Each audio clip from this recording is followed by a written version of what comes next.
Good morning family, কেমন আছো সবাই? আশা করছি সবাই ভালো আছো আর আমিও বেশ ভালো আছি। তো নতুন একটা ভিডিওতে অনেক স্বাগত। তো গতদিনের ভিডিওতে দেখেছো আমি শ্বশুরবাড়ি চলে এসেছিলাম 2-3 দিন বাড়িতে থাকার পরে। তারপরে শ্বশুরবাড়িতে সকালবেলায় উঠে একটু হাঁটাহাঁটি করছিলাম।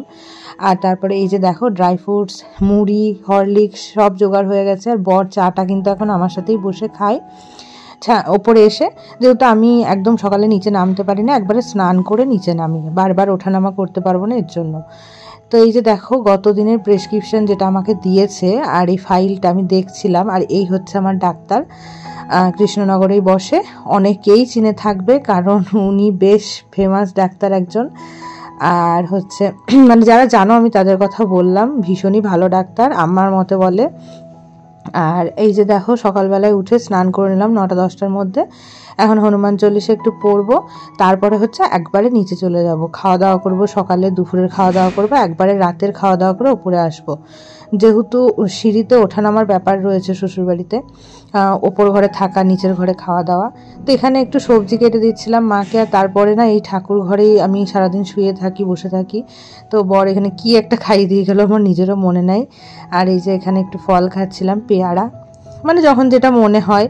তো রান্নাবান্নার দিকে হয়ে গেছে, মা রান্না করেছে দেখো এখানে এই যে পটলের লতি, আর এখানে হচ্ছে সোয়াবিন তো সকালে হয়েছিল, আর ওখানে কোয়াশ হয়েছে, আর এখানে মাছ হয়েছে। যাই হোক, এটা হচ্ছে দুপুরের রান্নাবান্না। তারপরে আমি একটুখানি বসে কলা খেয়ে নিচ্ছিলাম, আর বাবা এদিকে সবজি বাজার করে নিয়ে এসেছে। আর বর সবজি বাজারগুলো সব প্যাকেটে প্যাকেটে ঠিক করে রেখে দিচ্ছিল, ফ্রিজে রাখতে হবে এর জন্য। আর আমি নিচে বসে কাজ কমই করি, যার জন্য হচ্ছে ওপরেই বসেছিলাম। আর এইখানে দেখো একটুখানি ওই কুলেখাড়া পাতা সিদ্ধ করছিলাম, এটা রস করে খাবো আর কি, রক্তের জন্য সবাই যেন খুব ভালো। তো ওটা হওয়ার পর তারপর বিকেলবেলায় খাওয়া দাওয়ার পর একটু ফল খাচ্ছিলাম। আর বিকেলবেলায় একটু চুল টুল আসে, এই বাড়ির সামনে উঠোনে একটু হাঁটাহাঁটি করি আর কি, যাতে শরীরটাও ঠিক থাকে। আর প্রেগনেন্সিতে বসে থাকা একদমই ঠিক না, একটু হাঁটাহাঁটি করা ভালো। এটা হচ্ছে তার পরের দিন সকালবেলার ভিডিও। আমার মনটা কোনো কারণে ভীষণ খারাপ ছিল। তো সকালবেলায় উঠেই যেটা দিয়ে আমার মানে দিনটা শুরু হয় সেটা হচ্ছে থাইরয়েডের ওষুধ আর এই ড্রাই ফ্রুটস, মুড়ি, হরলিক্স এগুলো। তো বসে বসে খাচ্ছিলাম, আর চোখ দুটো দেখো জলে ভিজে গেছে।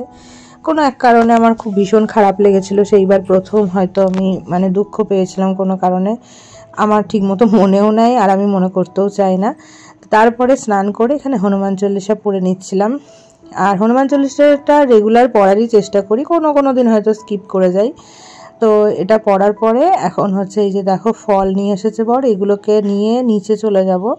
ওখানে গিয়েই আর কি থাকা হয় সারাদিন, যার জন্য ওপরের কোনো কাজই থাকে না। ওপরবেলায় ওপরে স্নান টান করে এই যে জামা কাপড় মেলে দিচ্ছি। আর এই যে দেখো এখানে প্রোটিনেক্স একটা নিয়ে আসা হয়েছে, আগে খেতাম ওই ভ্যানিলা শেকের, আর এখন ওই চকলেট শেকের খাচ্ছিলাম। আর তারপরে এসে একটু মাছ ভাবছিলাম, মানে মাছ ভাজবো বলতে রান্নাটাই করব। মা স্নান করছিল, যার জন্য ভাবলাম যে আমি রান্নাটা করি। আর প্রেগনেন্সি অবস্থায় কি জানো তো, মানে কি বলবো, নিজের মায়ের মতো আবদার বা যত্ন কোথাওই পাবে না, এটা কিন্তু সত্যি কথা।